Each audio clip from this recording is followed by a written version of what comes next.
When we read, a lot of the information we need to remember is, of course, the relationships between different data points, such as places, people, things, forces, groups, and so much more. Now, you might be asking yourself, can we really represent these relationships between each and every piece of information using creative visual markers alone? Well, no. In fact, the truth is that a huge number of our markers will actually be logical markers.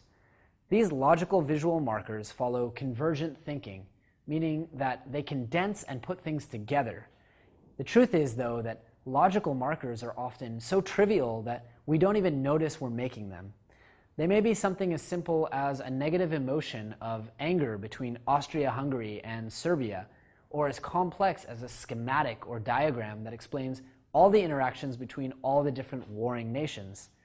Examples of logical markers can include emotions such as excitement, anger, or confusion, symbols such as question marks or exclamation points, arrows, X's, circles, and check marks, and even diagrams, schematics, or flowcharts.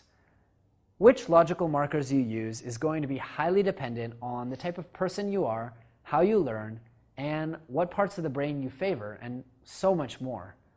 Personally, I would never use a schematic or diagram as a marker, but Lev finds this technique highly useful, and research supports the fact that logical markers or interactions between markers can actually be among the most effective markers of all. Personally, I rarely use arrows or other logical markers, but I do subconsciously use a lot of emotional markers to reflect the interactions between my visual markers, and in a way, these are also a form of logical markers.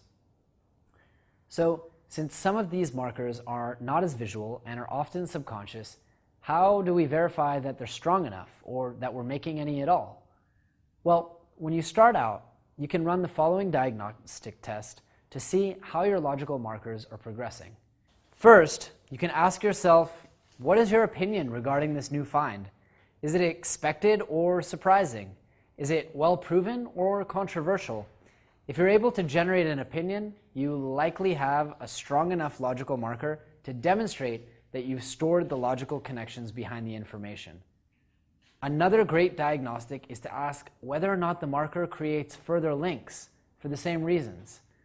Logical markers are highly personal, and so it's primarily important just to be aware of what works best for you.